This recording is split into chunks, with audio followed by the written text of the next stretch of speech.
Today here with me is Peter Puchwein. Peter is Vice President of Innovation at KNAPP, one of the world market leaders in warehouse logistics and automation. KNAPP is well known for their market innovating automation tech and robotics, including products that are used for warehouse picking, conveying and sorting, and intralogistics. But what makes KNAPP really interesting is their long history of investing in innovation. Long before AI robotics were a major market force, KNAPP was pioneering the very first warehouse computers and automation robots that became the basis for many future developments like vision systems and advanced robotics today. Peter Puchwein, Vice President of Innovation, working on exactly the kind of things that makes KNAPP so unique. So good to have you here with me. Welcome, Peter. Thank you, Peter, for the invitation. It's a pleasure to talk to you. Well, it's so good to have you here. I mean, it's different than how we usually meet. I mean, usually, of course, KNAPP and Covariant have a big partnership, and usually we meet in the context of that or in the context of us playing tennis matches, which is always a lot of fun. I definitely remember very distinctly, as well as my colleagues at Covariant, the match I won where we earned ourselves a big packet of Austrian chocolate you sent us. That's a great memory. It was really fun, yeah. Yeah, can't wait to play again. Of course, we've been on a little hiatus here with COVID, but hopefully soon. Maybe this year, yes, will be great. Yeah, I'm pretty hopeful. Now, when I was kind of reading up a bit more on KNAPP yesterday, and learning yet more about the amazing company it is, I was reading, and the founder of KNAPP, Gunter Knapp, from the very beginning seemed to be very interested in innovation and reinvesting in R&D to produce new innovation and products. Yeah. And one thing I saw is this quote: innovation means doing something new and having the courage to actually do it. This is an important aspect of our corporate culture. We try lots of different things to push the development of our technologies forward. Innovative ideas don't really come from solo flyers, but from all areas of the company. In intensive workshops, we bounce ideas around and drop them into the feedback loops involving all our organizational units.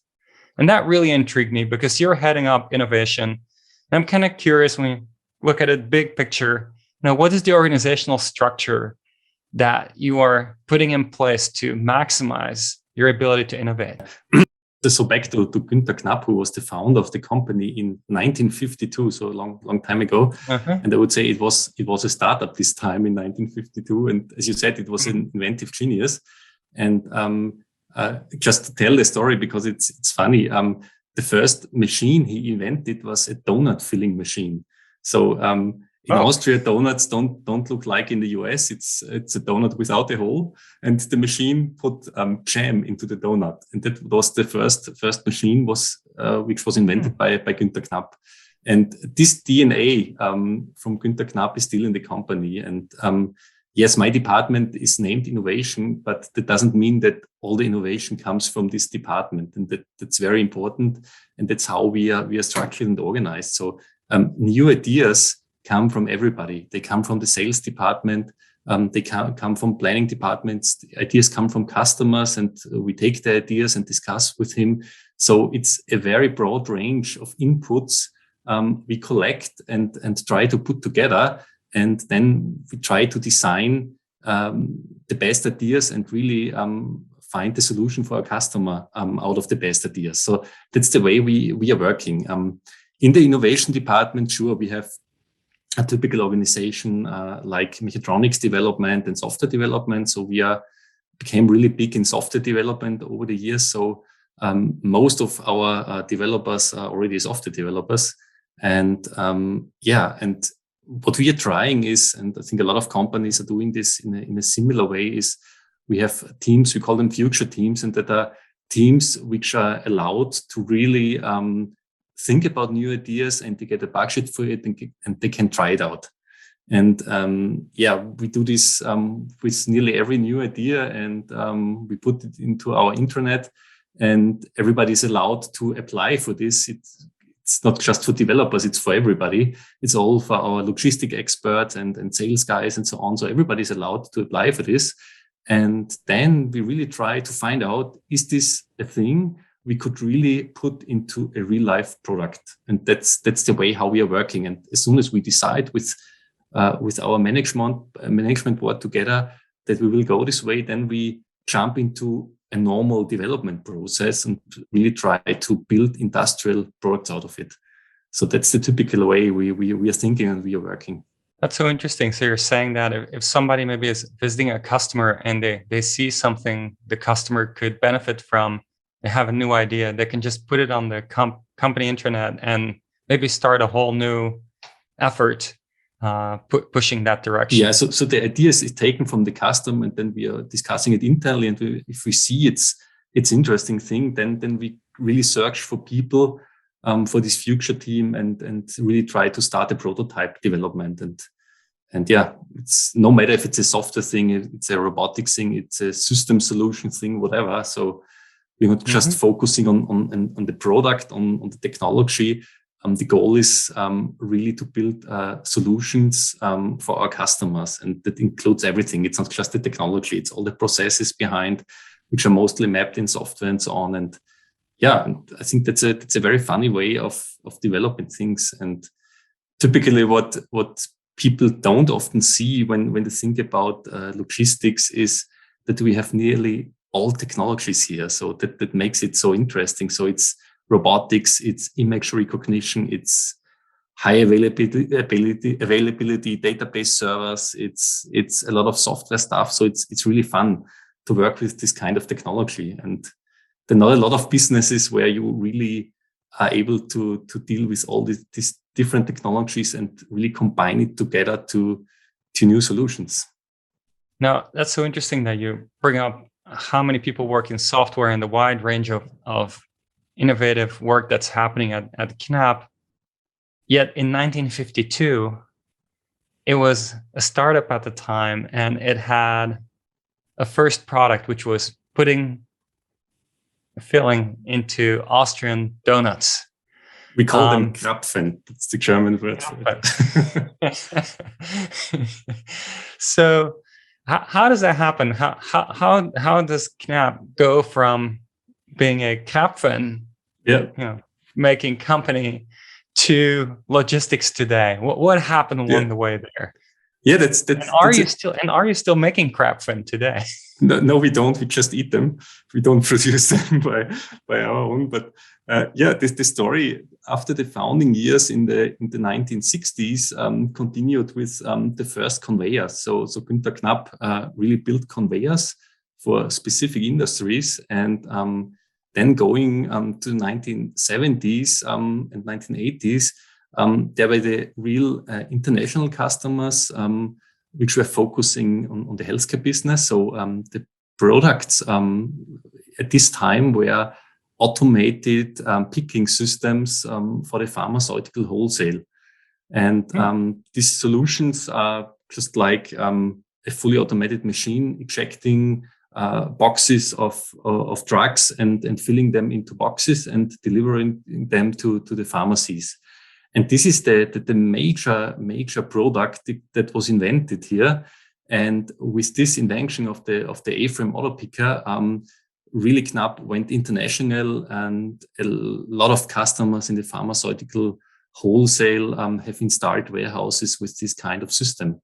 And the interesting thing with the pharmaceutical wholesale is that we learned a lot there. So pharmaceutical wholesale is a market where where you have very short lead times on deliveries. For example, in Europe, if you order something in a pharmacy, the pharmacist calls the wholesaler, and this is delivered within 2 or 3 hours.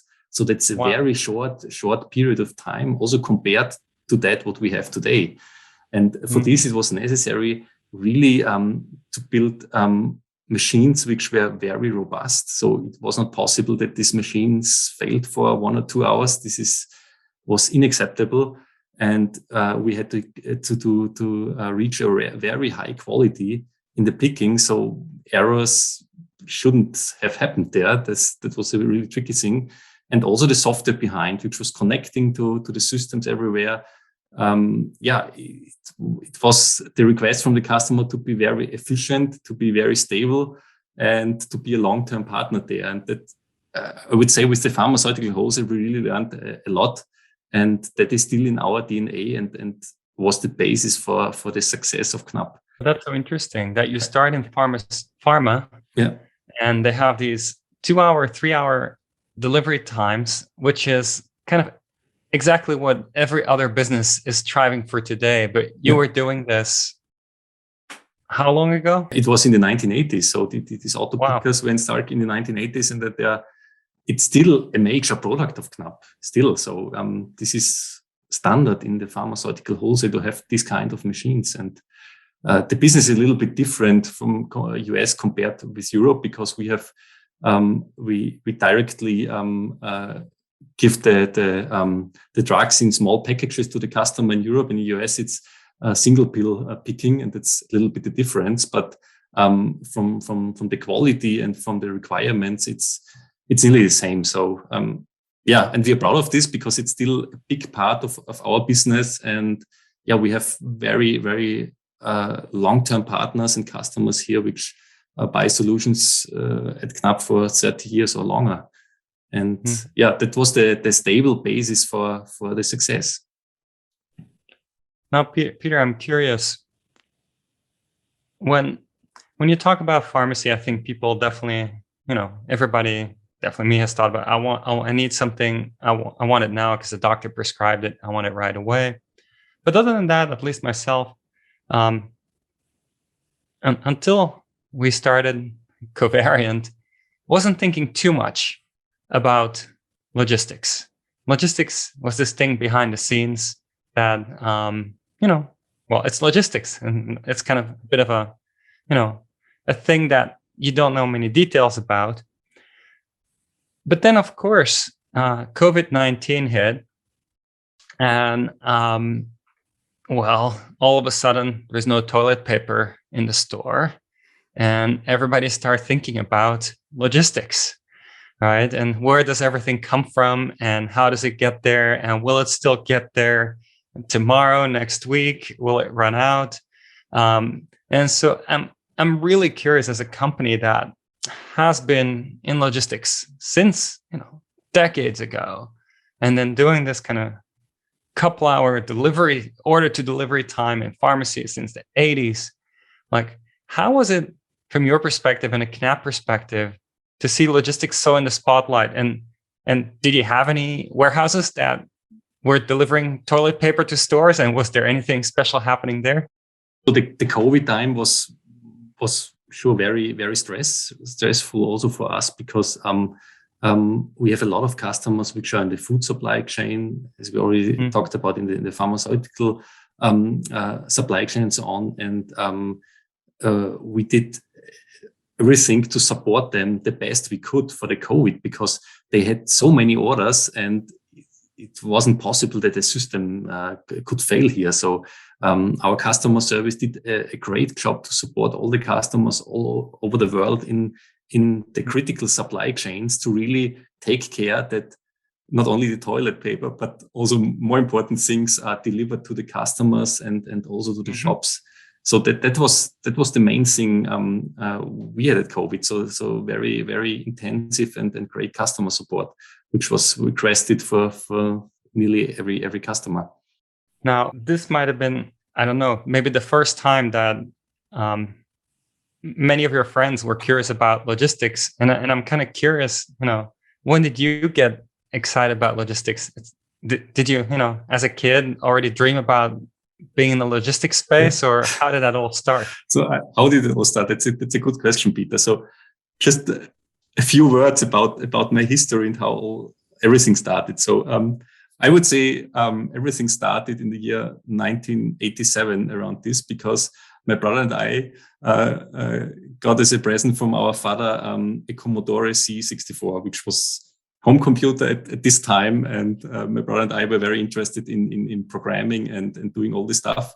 And at this time, so you hadn't any internet or something like this to learn programming. And the funny thing was, at this time there were a lot of computer magazines, and they had source code printed out in the magazine over pages and pages and pages. So if you wanted to program something, you had jar by jar, word by word, line by line, you had to tip it into the computer because there was no possible to get it. And that's where our first programs we did. And the very first program I did together with my brother was funny, because we went to the airport and there were a lot of things about airplanes, when airplanes start and when the airplanes land and so on. And we collected this data and wrote a program just to see when airplanes start and land and so on. So this was the really first software we wrote together.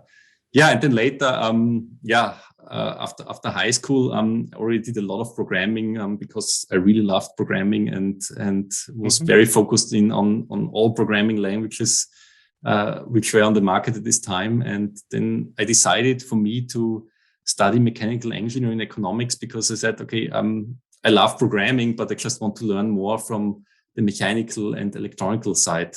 And that's why I decided to go this way. And and then I met my professor, where I did my final exam and my master thesis.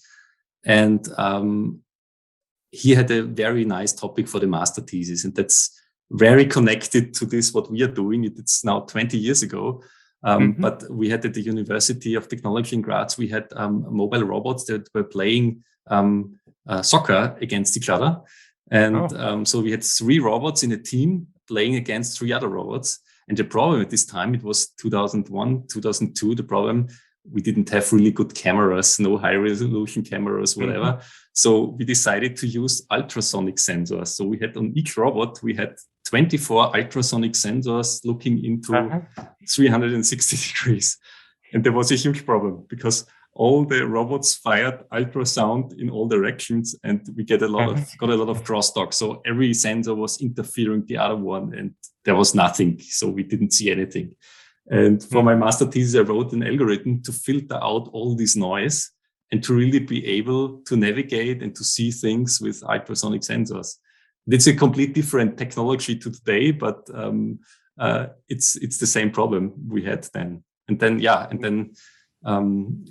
I went to a startup which my professor founded at this time. It was a startup which worked in the aviation industry. So they made electronic flight instrument displays.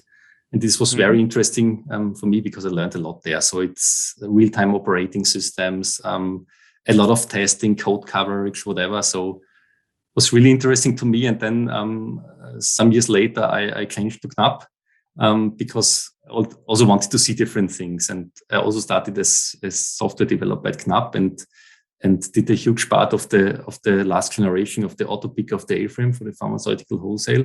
So this was main part of my development. Yeah, and since around 2011, I'm responsible for the innovation and R&D department here. So that's basically my story. And yeah, still in my free time, I love programming, all the things. So I would say I'm a little bit a freak on the programming side, because everything what is new, also on the AI side, I need to try it out by myself. And that's around my story here. So very innovation driven from the very beginning, like new technologies, exploring them, playing around with them. You end up at KNAPP. Now, KNAPP is one of the world leading companies in automation for logistics. At the same time, I think even from the entire top 10, I don't think any of them would be household names to most people. Whereas KNAPP or any of the others, they all operate behind the scenes as far as most people are concerned, right? And so I'm kind of curious if maybe you can say a bit more about, what is KNAPP and what is it doing today? Yeah, to summarize what we are doing. So our goal is really to provide intelligent automation solutions to our customers, being partner of our customers, really including all the processes, including all the software. So really providing a full solution for them. And it's not just the intralogistics, it's the entire value creation chain. So it's really from the production to the logistics, also to smart hubs, and really down to the last mile. So that's what we are providing. So we, as I said, we are partner of our customers. We're learning from our partners, and just try to provide really the best individual solution for them. So we have a bunch of standardized products, like also the Pick It Easy robot and so on. But we really try to find the best logistical setup for our customers in the combination of the right products and the right software behind. And yeah, and that's maybe the best description of this. And how does it work in general? So there's a long consulting phase with our customers if we start a project like this. A lot of discussions, a lot of designs. The sales and design engineering teaming is simulating warehouses, is providing the best solution for them. And then if the customer really decides to go with us, then really the production installation starts, the ramp-up phase of such projects. And then very important thing, customer service that really supports the customer over the whole lifetime of his solution. So when we think about warehouses, when I think about warehouses, maybe 5 years ago, before we started working in warehouses, I would just think about, a massive room with lots of shelves. And, if somebody needs something from the warehouse, then, you maybe look in a database and what shelf you're supposed to run to, and then you run to that shelf, you go get it, and repeat, right? And definitely there are still warehouses like that today. But how has that evolved, and where do you see this today in terms of what a warehouse could look like? Yeah, so basically the goal for if we design a warehouse, so what is very important to us is really to have a high storage density. So the space is expensive, and also taking care of the natural resource, it makes sense to build warehouses as large as needed and not too large. And that's basically one design criteria. Then it's throughput. It's what the customer requests from the warehouse, how many goods should go in from the goods inside, and how many goods and how many orders should leave the warehouse on one day. That's also criteria. In the last years, and that's maybe what really changed, is efficiency. So power consumption, taking care of all the resources. For example, if you deliver 2 pieces in one box or 2 pieces in 2 boxes, and so such kind of things are always in discussion, and we're trying to really design the warehouses much more efficient as it was maybe 10, 15 years ago. So that's the request from the market. And I think that's also good, taking care of the environment and to look at this. And on the efficiency side, it's again, because I think a lot of people don't notice if they think of logistics. So everything in the logistics is electrical driven. Everything, if we break, we regenerate energy back to the system and so on. That's standard since 10, 15 years. So because everybody says, okay, electrical cars, that's nice. That in the logistics, we do this since at least 15 years in that kind of way. And so having green energy and powering such kind of warehouses is an important thing. And we are proud of this, that we really can deliver such kind of warehouses that really take care of the environment. Yeah, that probably changed over the last years. And then we are facing things that customers say, mostly in Europe, but also in the US, that they don't find people who are willing to work in such kind of warehouses. So this is something our customers tell us, and for this we also need to find solutions and to get the degree of automation higher than it was maybe 10, 15 years ago. And that's the thing that drives us to really find better solutions, more efficient solutions, and also invest more in robotics and also AI behind. Now, KNAPP is particularly known to be leader in high automation. Yeah. Right. High automation warehouses. What does such a high automation KNAPP warehouse look like? So the typical KNAPP warehouse has a storage system, automated storage system. We call this OSR shuttle. So this is one of our major products. Can you imagine it's a rack, but on every level of this rack you have shuttles going around in 2D direction and accessing products everywhere on this level. And these shuttles are connected over high-speed lifts and deliver these boxes down to the next step in the warehouse. So this kind of shuttle system, depending of the layout, biggest one we did is around 1.2 million storage locations. So this is a system like 100 meter wide, 120 meter long, and up to 30 meters high. So that's a big one. And then afterwards, after this shuttle system, we go really in a picking process. So there, for example, we have picking stations where the boxes from the system are delivered to these picking stations, and a picker, a human or a robot, then picks the final customer order, which is then packaged and goes to the truck ramp and gets delivered to the customer. That's the simple view of this. Sure, there are a lot of parallel processes behind, like, for example, the goods in process. What do you order? When do you order what? Where do you store the products to be fast and efficient? So there's a lot of data behind, which is really necessary to provide an efficient solution here. And all these algorithms, these are mostly classical algorithms where you say the specific criteria, where to store a product, how often is it sold, depending on how often it is sold. The storage location could differ to products which are sold at a lower amount and so on. And this is all software, I would say, software magic behind that takes care of this to make the system efficient. So it's not that you can store every product everywhere in the system. It doesn't make any sense.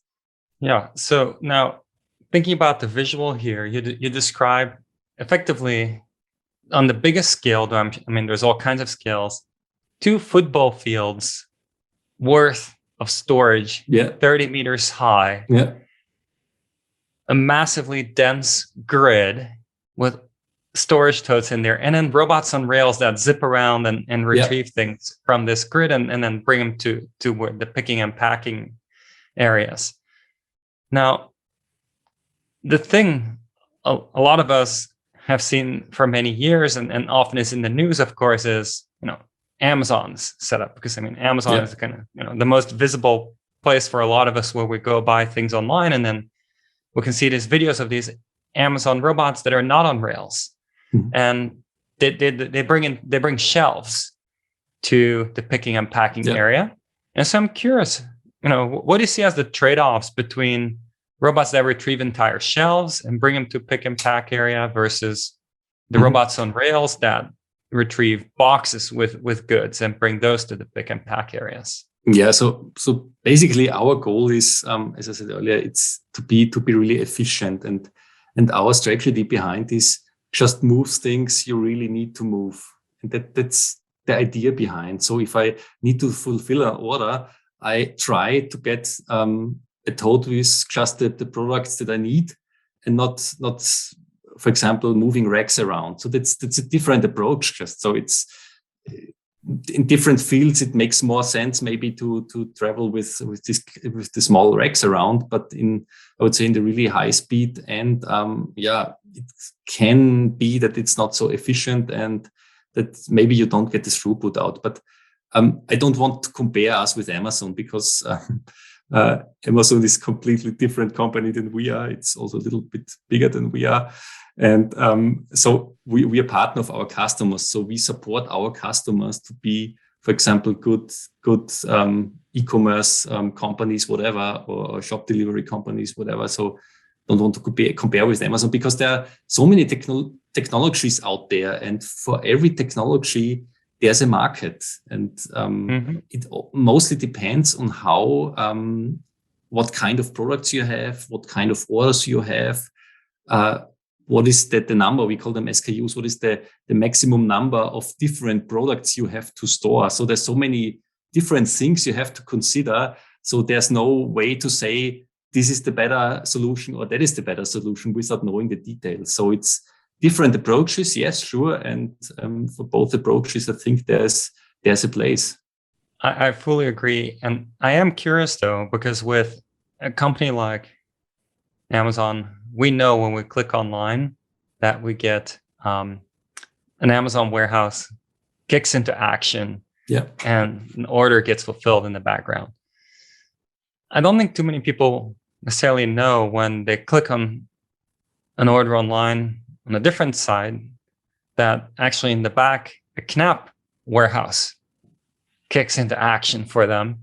And I'm kind of curious if you're able to share some examples of things that, if we go buy things online where actually the back end might be a KNAPP warehouse helping, fulfill the order. Sure, I can share some customers of us. So especially for Europe, Zalando is well known, is a KNAPP customer. Hugo Boss, who is doing high quality fashion, ASOS, Volkswagen in the industry, McKesson in the US, which is one of the biggest players in the world in pharmaceutical wholesale, Avon Cosmetics, for example, Christian Dior, and also Boots in the UK, very well known. So this is short wrap up of some of our customers.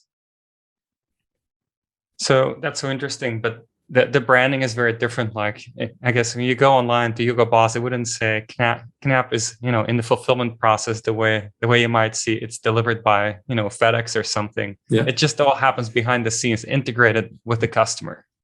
Exactly. So that's also our integration layer. So with our solutions, we directly talk on, for example, the ERP systems of our customers and really do the value chain below. So we really do everything. Also, if it goes to the truck ramp, we try to take care that everything can be well packaged into the truck and so on. So there's a lot of things, also processes that go out of the warehouses where we take care of that they are really working very well. So there's a lot of optimization of overall these value chains just by software, and that's what most of the people don't see.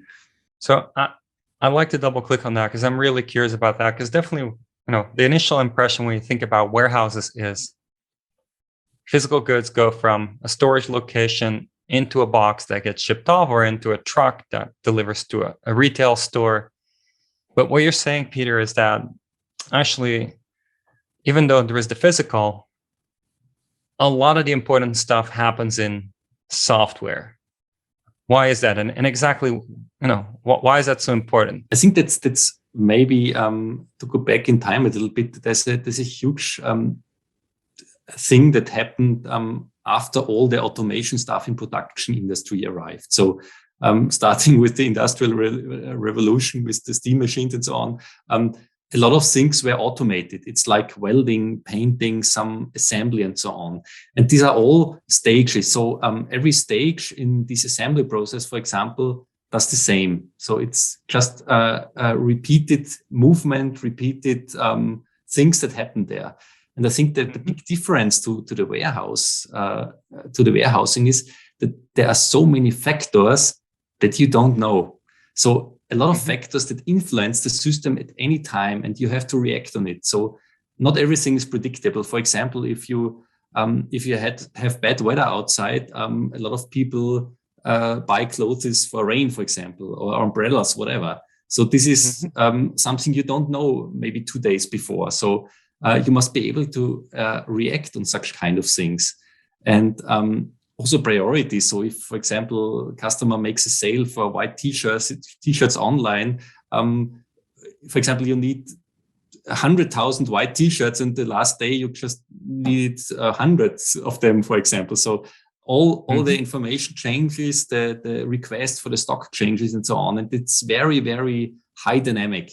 If I go, for example, to our customers in the food supply chain, it's, for example, you have to take care that you get the products the FIFO principle, that you get the products out the first, they expire the first. So you have to take care that the products are delivered with the right quality and so on. And and there's so many influences. And also, if you have manual work in the warehouses, human beings tend to not to exactly do the same movement in the same time. So that's not possible. So you have to react if they need a pause or need a break and go out and something like this. So you have to interfere with the system that this doesn't influence the whole system and everything stops because there's some parameter that is different than the day before. And maybe that's really the tricky optimization thing in the warehouses. You just said the word optimization. That's what came to my mind. It seems like your software is running a massive optimization behind the scenes. Is that a good way to think of it? And how often does that run? Does it it really runs every day? It's so optimization. Some parts of this run in real time, and all the stocks things and the optimizing, for example, runs at night. So if we get a prediction, for example, from our customer that on the next day we have a sale for the white t-shirts again, then we can prepare the system for such kind of events if we know it. So the data behind this is very important, and if we know it, we can prepare the system. We can put, for example, white t-shirts on fast locations that are accessible very fast, where not much movements to go to these locations and get the products out of the system. So this is the way how we can optimize. And that's maybe also where AI can jump in on this level. So it seems like AI could have a very big role there, because I mean, to me, that sounds like effectively a reinforcement learning problem where you're constantly making decisions and the state of the warehouse changes. The outside world has somewhat, well, definitely a stochastic not input as far as the model is concerned. And you need to make new decisions all the time with possibly long-term consequences. If you store something in the wrong place, now you're stuck with that being harder to retrieve if you didn't realize it was going to be popular.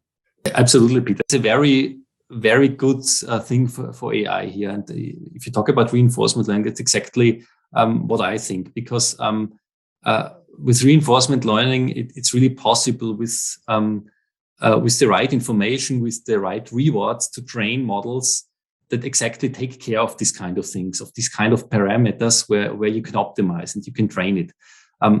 I think what is still necessary here is a lot of domain know-how to really understand what are the critical things where I give rewards to the model and give him the benefit in the next training run to be really successful. And I think that's tricky to find it out. And also the testing environments need to be able to replay the reality. And that's also something where it's necessary to put a lot of know-how in there, that all these emulation, simulation environments are really capable of this and replaying things. But I think that's exactly a perfect thing for AI, and not only reinforcement learning. So if we go, for example, to supervised learning, that's nearly standard in image recognition. So if you have intelligent cameras or software that needs to detect specific things and so on, so I would probably say that supervised learning is nearly standard here already in the image recognition. So also plays a big role in automation at this time. And I think the thing you say really ring home with me. I work in reinforcement learning a lot, as you know, and the whole trial and error learning, it requires typically very good simulators.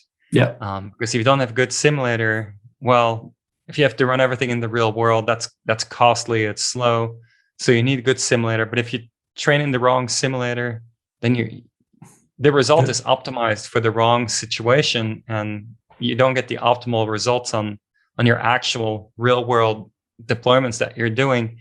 And definitely, I think the other thing that's really interesting that you're hitting upon to me is this notion of designing the right reward. Because if you design the wrong reward, then maybe, it optimizes it really well, but actually the result is terrible. And there's, of course, classical examples of, paperclip factories taking over the world. And I'm kind of curious if in your context, when you think about reward design for a warehouse, right, or an entire supply chain, that is effectively laying out what you're going to deliver to the customer. And I'm kind of curious, what would you put in? What is a reward function for a situation like that? Yeah, reward function could be, for example, utilization of a picking station, so that if there's somebody working there, you have to take care that he always has a flow of material going to the station, that he can really work very fast. It could be, for example, one. The other end is we call it the cutoff time. So a specific time where you need to deliver the products to the dock, to the truck. And if you're too late, you have a problem because the truck has to leave. And such kind of things, sure, are very interesting here. But I think also from the stock side, so there's a lot of things from the goods in and so on, where we can think about what really helps, where to store things, and also what is, for example, the amount of products that have been sold in the last period and so on. So there are a lot of things. And I think the trickiest thing with this is because every engineer and same for me is everybody wants to understand why, for example, in the warehouse, if you're in a big warehouse, you want to understand why the box goes now left or right. So everybody wants to understand this. And if it goes left, I want to have some algorithm or something, some rules behind where I say, okay, it went left because of this and that. And I think that's the tricky thing with reinforcement learning here. Maybe we don't know why it went left, but it's probably a good idea to go left. And that's I think that the result of going left and then being successful is absolutely okay, but a lot of people really try to understand it. And I think that's maybe from the engineer side, really think where people have to rethink this, because it's not necessary to exactly know why this box now goes left. If the result is the right one, just accept it. And that's the classical engineers which never did a lot of things in AI probably have this problem. And that's training, and that's explaining things to the people and also to technicians on customer side. So everybody wants to be sure that he knows why this and that happens. And yeah, that's so interesting, because that really affects adoption, of course. Like maybe you could have a reinforcement learning agent that is really good at optimizing the flow of goods in the warehouse, but if it's unpredictable, people might not trust it, and might just be resistant and say, well, I cannot trust my warehouse with this AI agent that, Now, one way around that is, of course, to just, do it. And after a few months, you realize it just really works well. And then, your confidence is there. But maybe that's a little tricky. I do think there is one thing, though, that maybe ties back to what you talked about earlier in building simulators and so forth, which is, I think if a reinforcement learning agent is going to actually run all that, it's going to have been trained in a simulator. And it seems that you would want some kind of monitoring system that keeps track as to whether the situation you have in the warehouse still matches all the assumptions under which you built the simulator. Because if the assumptions become mismatched between how the simulator was built or learned from past data with how the warehouse behaves now, or what's in the warehouse now, or the requirements on it, then it seems, you might get unpredictable behavior that's actually not optimal for the new situation. Yeah, so I think absolutely right. So it's necessary to compare it in a way, but it could also be possible to say, okay, if I have this training environment and the simulators, I can match the classical straightforward algorithms against reinforcement learning and compare them to each other. So because if I know that the classical algorithms work very well in reality, and I see similar and even better results of reinforcement learning in the same environment, I think it's a good assumption to say, okay, this will work in the real world as designed. And it's a different approach, because I think it's really hard to really sync the simulator with the real world and compare the results. It's just maybe putting both things into the simulator and compare it there. We are dropping new interviews every week, so subscribe to The Robot Brains on whichever platform you listen to your podcasts. Talking about automation, there is automation that could optimize the flow of goods.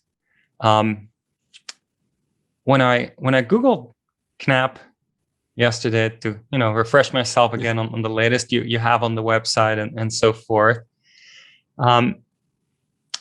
well, naturally, the top link Google gave me was the KNAPP company website.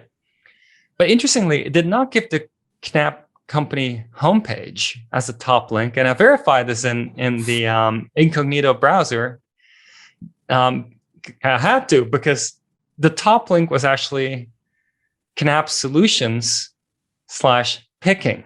So picking solutions, which was very close to my heart, of course. That's why I was like, okay, Google personalized this for me to show the picking, because they know that's what I'm most excited about. But actually, I verified it, and to me, that's an indication that maybe either KNAPP directly set this up, or Google realized that's where the traffic is going. That what people are interested in today is picking solutions. Yeah. What is a picking solution? Can you say a bit more about that? A picking solution is, as I described earlier, our warehouse design. If we have this automated storage system, the shuttle system, then we need a place where we can finally fulfill the order. So we get the right boxes out of the storage system and really try to put the requested products into the customer order. And that's what we understand with picking. So it's just taking one product out of a storage tote and put it into the final tote, which is delivered to the customer. That's the picking process. And I would say that's the holy grail in intralogistics to automate this process for this huge variety of products that are available in all the online stores and all the shops over the world. So I think that's the most tricky thing. And that's what we are working on together with Covariant. And I think that's maybe also the link to the KNAPP Covariant story a little bit, because when I start off automated picking, we as KNAPP started already 2009, 2010 in searching for solutions, because the requests of our customers were on the table and there was no technical solution. So if we do picking, we need to understand what is in the storage box. So we know which products are in there, but what we don't know is what is the orientation of the product? How can I, for example, take it? How can I grip it, and so on? So there's a lot of randomized things that it's really hard to make available for machines to understand, and that's really tricky stuff. And we tried out a lot of technologies, for example, LiDAR, so 2D lasers, which scan the totes and so on and try to detect products.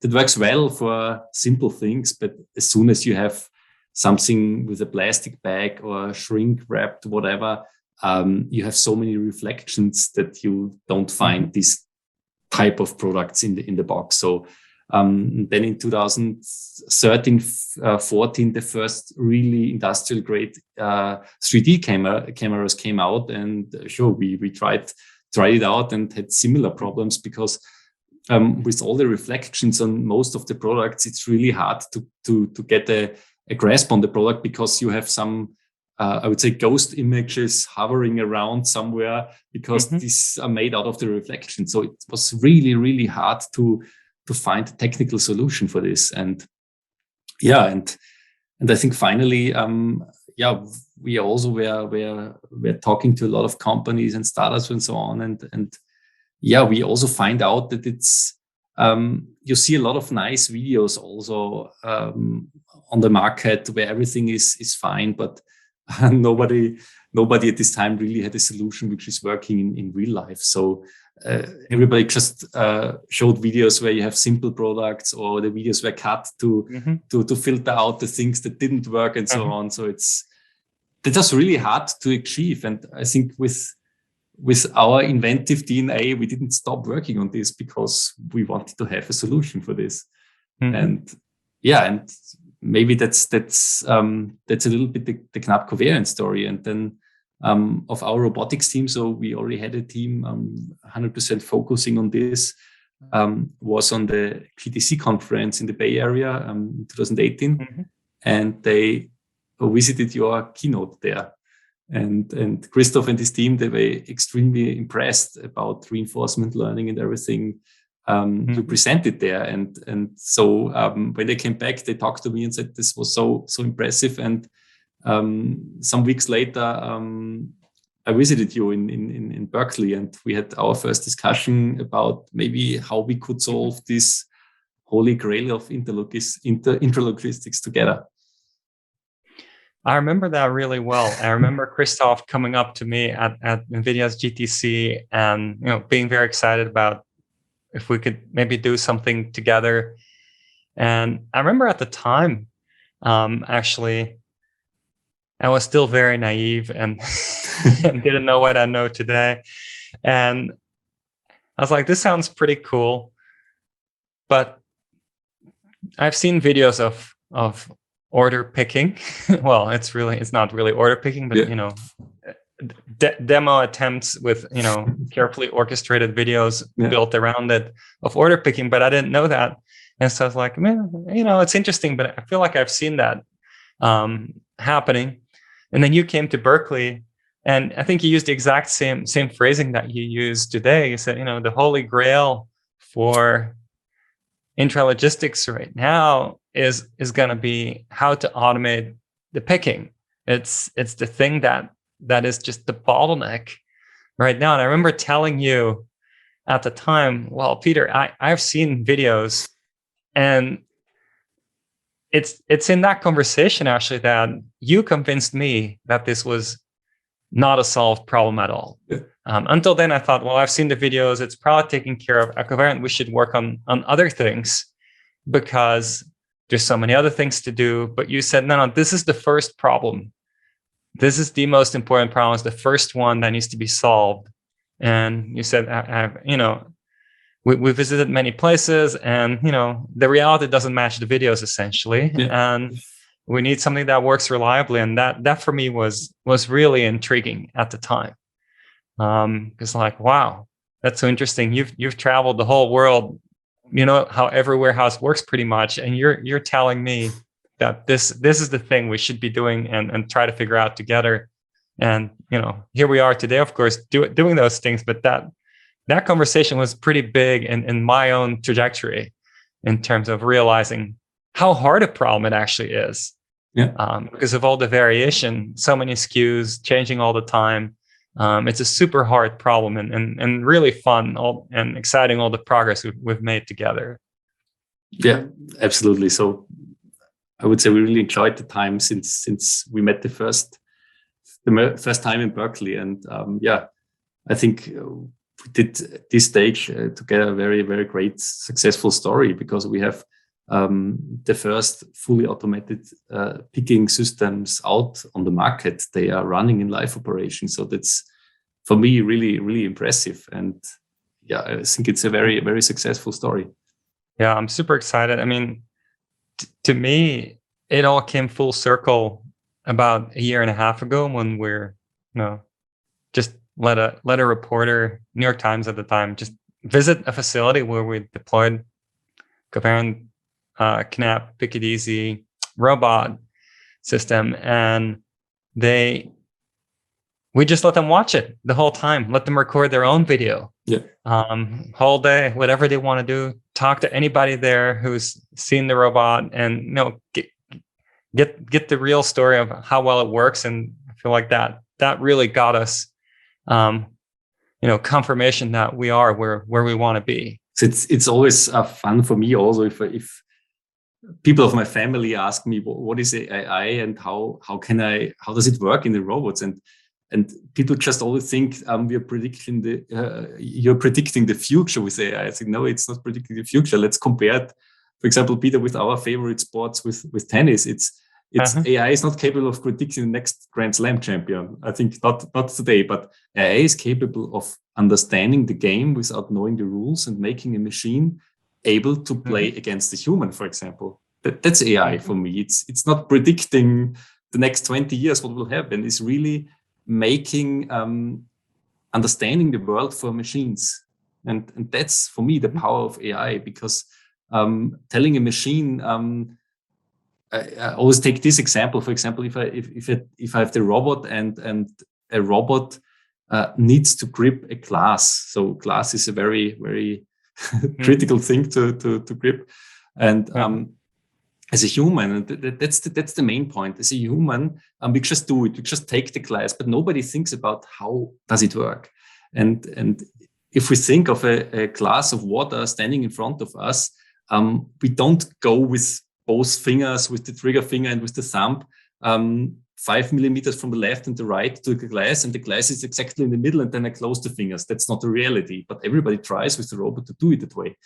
The human goes with one finger to the glass, touches it a little bit, and understands where the glass is positioned, and then closes the thumb and takes it.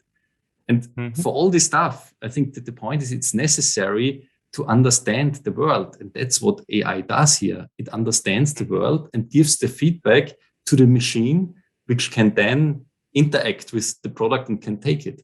I think the most exciting thing really, or most difficult thing at the same time, is it has to understand things it has not seen exactly before. Yeah.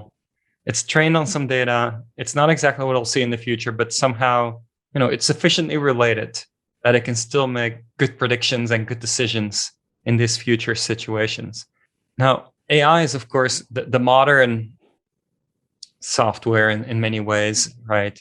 But at the same time, I think it's very interesting that you really largely come from a software background, excitement about software, yet you end up in a logistics company, which at first glance, most people would think of as a, physical thing, building physical things.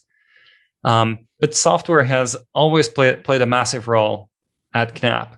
And so I'm kind of curious, how do you see the role of software today, and from there AI, and how do you see it even grow beyond what it is today? I think the big difference to, if we go in the past 15 or 20 years, the big difference is what we're facing today and what we are planning now is that we really need to look at the full value chain. That's maybe the most important thing, because if you're just looking at the automated warehouse and optimizing everything that is possible, so with AI and everything so on, that doesn't mean that the whole process over the value chain has the best optimization. And so the difference is really to interact with all things in the value chain and really to share the data in a way that you can understand the data and really try to optimize the whole chain. A good example is if we order something online and you are not at home, and the parcel service arrives at home and you are not at home and takes the parcel again and tries it again the next day.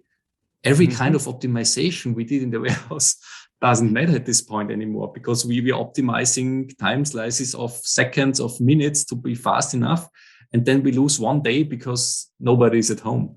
And I think that's the big goal. And it's also a point again for sustainability, because it doesn't make sense that a truck tries to fulfill the order to the customer 2 or 3 times.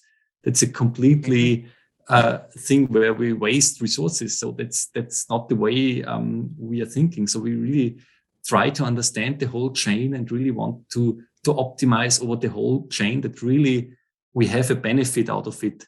Everybody has a benefit out of it. And that's, I think, the biggest goal also for the next years. Peter, I'm really curious about this. You touch upon this whole value chain, and of course, my first reaction is yes, want to make sure the whole value chain works together well. But then my next reaction is, actually, what even is the value chain in your case? Where does it start and where does it end? What does it look like, for example? Yeah, so our view of the value chain is that we really start in the production. So we have a factory where a product is produced. Then we go to the warehouse, and then we go, for example, to a hub or to a store, or really to the last mile to the end customer. That's for me the whole value chain, and really from the production to the end customer. These, in our view, needs to be optimized. So there's a lot to do, and really to come out of the warehouse and really optimizing everything, because as I said, it doesn't make sense to have the local optimum and gain a lot of another 1.5% to be a little bit fast, and then we are losing it on the other stages in the process. And that's probably the biggest goal, the goal we have for the sustainability and for the efficiency of all these processes. It seems like part of it would be traditional software, monitoring everything, making sure nothing is going completely wrong and everything's logged correctly. But I'm curious if AI is starting to play a role too here in this full chain analysis. Absolutely. So AI will play a role, because we're collecting a lot of data here. And I compared again with the story of my master thesis with the ultrasonic sensor, where there's a lot of noise and it's really hard to find anything out of this data. And same thing 20 years later is we have a lot of data, but every data set is stored in a different way. Every data set contains maybe different attributes and so on. So we need to find a way really to store the data in a way that we have with AI the possibility to understand it. So it must be some kind of data culture. The data is really stored in specific data sets. And then, then we have a huge possibility with reinforcement learning, really to train models and really to define the benefits and really try to optimize this full value chain. So I think that's absolutely the future on the software side. That's so interesting, because I mean, you're generating so much data. Now, some of this data could have, privacy issues possibly, right? Because if you talk about somebody's not home, probably people don't want it to be advertised when they're home and not home. And so it seems like some of these things could have some complications there. What do you think about that? Is there similar things on the production side, or are those issues only on the end consumer side of things? I think on the production side, there's also the supply chain behind the production, so to get raw materials and so on. So there's also a point where you need to optimize and where you have to orchestrate everything what comes into the let's call it smart factory, and really takes care of the timing behind and so on. So I think it's also on the start of the value chain from our point of view. It's also really necessary to have this data and to generate it. But I think because you ask about the personal data of people, yes, that's very important. So there are rules and laws around this, and it's absolutely necessary to store all this data in a neutral way, so that there's no direct connection to the end customer. There's no direct connection to anybody else who is part of this value chain. So that's where we need to take care of. So I think also the laws and the requirements will be tougher and tougher on this, and that's absolutely necessary to take care that the data is really without any connection and to the end customer, and without any possibility to read something out. What is he ordering every day, and why is he ordering this, and so on. So I think this will happen, and this must happen. Now, as you try to cover everything, it's a lot to cover, of course. And one of the things that then comes to my mind is, we partnered together for a specific part of that chain. That's the order fulfillment part in the warehouse, and possibly, related things. I'm curious, does KNAPP partner with, startups more generally, and is there such a history of working together with startups? So we have a long history working together with partners, if they're customers or if they're suppliers of us. So So we always have this partnership approach, and we also have the point that we say, okay, we cannot do everything by our own, and that's also not the goal. With startups, I would say it depends, because we are really focusing on long-term relationship, and that's very important to us, and that's what we have seen in Covariant. So because we need to support our customers, we want to improve the products over time, we want to add new ideas and new features to the product. So we really need something like a long-term view that this can really be successful, because if a customer invests in a warehouse, this will run for 10, 15, maybe 20 years. So it's the kind of approach we are having. So everything around must be okay, that we really work together with startups. So it's not just there's a new startup, I have a nice idea, let's do a cooperation. So there must be more behind, to be honest, and that's very important to us. Yeah, we've definitely enjoyed that mindset you have to truly partner and really be in it together for the long run, and work together in the best way for the end customer in the end. Now, one of the things I'm curious about, Peter, is if you think about today's warehouse, the different ways they're set up. Do you feel like today's warehouses are kind of converged, and this is how warehouses will be in the future? Or do you see certain trends where things are changing and new types of warehouses are being designed and are coming together? I think what a little bit changes is the process or the size and the number of distribution centers. So there's an absolutely trend. If we look at the food industry, there's absolutely trend to be very close to the end customer, and to have really short pickup times for the customers and very short delivery times. So it's necessary to have these big DCs, because otherwise you cannot bring the products in time to these smaller ones, which are located maybe in an urban area, whatever. So this will stay. So we need these big DCs, and we will have a lot of smaller DCs which really do take care of the last mile. And I would not focus on the products or on the machines behind, because there's a lot of things have changed over the last years, and they will change a lot of things also in the next 10 years. But I think basically it's just more, what is the process? The process will be similar, but maybe the way to fulfill the process will be a little bit different. So this really order something, pick it up in 20 minutes. We will see this in the urban areas more and more. Wow, so that's really interesting. You're saying that maybe soon we can order online. I don't know. Maybe I want to order some of my breakfast online, because I'm out of breakfast at home. And 20 minutes later, it might actually be delivered to my door. If I live in a city or something, a more densely populated area. Absolutely, yeah. So this is in some parts already reality, but this is, I think, that the future in the urban areas. So everything trends into this direction currently. Well, I've definitely not so far gotten anything delivered here within 20 minutes. I can tell you that. I mean, it's fast. I'm very impressed with delivery times and so forth, but 20 minutes seems like a whole other thing. Yeah. Right now, the fast deliveries tend to be, order in the morning and get it in the afternoon, or order in the evening and it's there by the morning.